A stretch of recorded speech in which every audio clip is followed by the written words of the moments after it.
Masing-masing guru mata pelajaran harus mampu mengembangkan dan serta mampu menyusun alur tujuan pembelajaran sehingga proses kegiatan belajar mengajar terencana dengan baik dan guru punya rencana pembelajaran yang terstruktur dan ada tujuan yang dicapai dalam setiap jam pelajaran yang diampunya.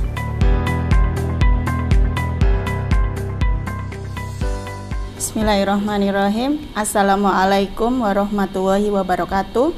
Selamat pagi Bapak Ibu Guru Hebat Indonesia. Gimana kabarnya hari ini? Saya harap kita semua dalam keadaan sehat walafiat dan tentunya masih tetap semangat mengajar menemani anak-anak kita di sekolah. Oke, untuk kesempatan kali ini saya akan sedikit memaparkan tentang bagaimana sih menyusun ATP, bagaimana sih merumuskan TP yang kita ambil dari capaian pembelajaran. Info ini saya dapat dari Musyawarah Guru Mata Pelajaran Matematika di kota kami. Yang pertama adalah langkah-langkah penyusunan alur tujuan pembelajaran. Yang pertama adalah kita akan melakukan analisis capaian pembelajaran. Yang kedua, kita merumuskan tujuan pembelajaran berdasarkan capaian pembelajaran. Dan yang ketiga, kita akan menyusun alur tujuan pembelajaran berdasarkan tujuan pembelajaran. Untuk yang pertama, analisis capaian pembelajaran. Bagaimana sih cara menganalisis capaian pembelajaran itu? Yang pertama, kita harus memahami capaian pembelajaran yang diinginkan. Yang kedua, kita identifikasi mana capaian pembelajaran yang harus dikuasai oleh peserta didik. Untuk capaian pembelajaran itu bisa kita lihat pada Keputusan Kepala Badan Standar Kurikulum dan Asesmen Pendidikan nomor 033-H-KR-2022 tentang capaian pembelajaran. Format umum analisis capaian pembelajaran itu pada dasarnya ada 4, tapi ini bukan format baku ya.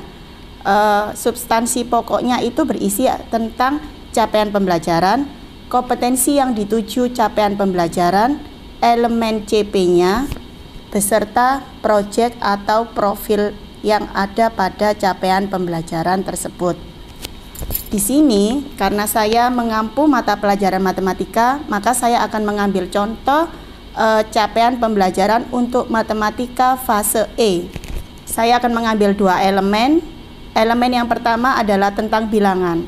Capaian pembelajaran menyatakan di akhir fase E, peserta didik dapat menggeneralisasi sifat-sifat bilangan berpangkat, serta mereka dapat menerapkan barisan aritmatika dan geometri, termasuk masalah yang terkait hingga bunga tunggal dan bunga majemuk. Elemen yang kedua adalah di akhir fase E, peserta didik dapat menyelesaikan masalah yang berkaitan dengan sistem persamaan linear 3 variabel dan sistem pertidaksamaan linear 2 variabel.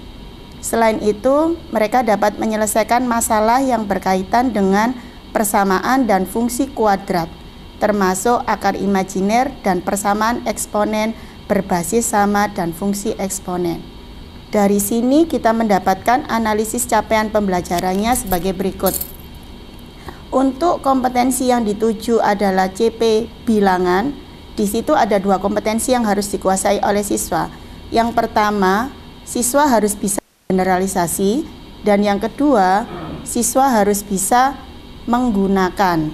Elemen yang kedua adalah tentang aljabar. Kompetensi yang harus dituju adalah menggunakan dan menyelesaikan.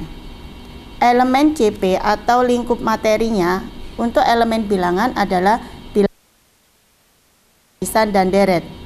Untuk aljabarnya adalah sistem persamaan linear 3 variabel, sistem pertidaksamaan linear 2 variabel, persamaan dan fungsi kuadrat, persamaan dan fungsi eksponen. Proyek atau profil yang terkait adalah proyek sederhana dengan laporan berbasis statistik dengan menggunakan dimensi bernalar kritis, percaya diri, dan kreatif. Lalu langkah kedua, setelah kita melakukan analisis, kita melakukan perumusan tujuan pembelajaran berdasarkan capaian pembelajaran. Dalam perumusan tujuan pembelajaran, ada 3 alternatif yang dapat digunakan. Yang pertama adalah kita merumuskan TP secara langsung dari CP. Yang kedua, kita merumuskan TP dengan menganalisis kompetensi dan lingkup materi dari CP. CP itu capaian pembelajaran. Dan yang ketiga adalah kita bisa merumuskan TP dengan menggunakan lintas elemen capaian pembelajaran yang ada. Di sini saya menggunakan alternatif 1, yaitu merumuskan TP secara langsung dari CP. Sebagai contoh, saya ambil elemen bilangan. Pada elemen bilangan menyatakan di akhir fase E, peserta didik dapat menggeneralisasi sifat-sifat bilangan berpangkat. Mereka juga dapat menerapkan barisan dan deret aritmatika dan geometri, termasuk masalah bunga tunggal dan bunga majemuk. Maka tujuan pembelajaran yang bisa saya bentuk dari capaian pembelajaran tersebut adalah 1. Peserta didik harus dapat menggeneralisasi sifat-sifat bilangan berpangkat. Dan yang kedua, peserta didik harus dapat menerapkan barisan dan deret aritmatika dan geometri, termasuk masalah yang terkait bunga tunggal dan bunga majemuk. Selanjutnya adalah tentang alur tujuan pembelajaran. Komponen alur tujuan pembelajaran yang pertama adalah elemen, yang kedua adalah tujuan pembelajaran, yang ketiga adalah kompetensi, yang keempat adalah materi inti, yang kelima adalah IKTP atau indikator ketercapaian tujuan pembelajaran, yang keenam adalah kata kunci, yang ketujuh alokasi waktu, kedelapan adalah dimensi profil pelajar Pancasila, dan yang kesembilan adalah karakteristik atau potensi sekolah yang terkait topik tersebut. Sini saya akan memberikan contoh alur tujuan pembelajaran matematika untuk satu elemen. Pada elemen bilangan, TP yang saya buat adalah peserta didik dapat menggeneralisasi sifat-sifat bilangan berpangkat. Kompetensi yang dituju adalah menggeneralisasi. Materi inti atau kontennya adalah berpangkat.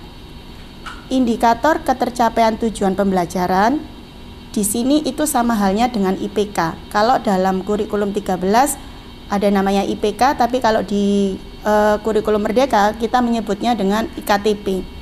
Sebelum anak itu bisa mencapai kompetensi menggeneralisasi, anak itu harus apa? Yang pertama, anak itu harus bisa mendeskripsikan bilangan bulat berulang itu bagaimana. Yang kedua, anak itu harus bisa menerapkan sifat eksponen dalam menyederhanakan suatu permasalahan atau suatu persamaan. Dan yang ketiga, anak itu harus bisa menggeneralisasi sifat-sifat eksponen. Setelah itu, jika mencapai kompetensi minimum, bisa kita naikkan dengan siswa dapat menyelesaikan masalah yang berkaitan dengan eksponen. Kata kunci dalam elemen ini adalah eksponen, bilangan rasional, dan bentuk akar. Alokasi waktu yang dibutuhkan adalah 7 jam pelajaran. Proyek atau profil yang mendukung adalah bernalar kritis, percaya diri, kreatif, dan mandiri. Karakteristik atau potensi sekolah yang terkait topik adalah daya dukung orang tua, karena wali murid itu sangat berperan penting dalam proses pembelajaran dan keberhasilan anak. Terima kasih, itu tadi sedikit dari kami. Semoga yang sedikit ini bisa bermanfaat. Assalamualaikum warahmatullahi wabarakatuh.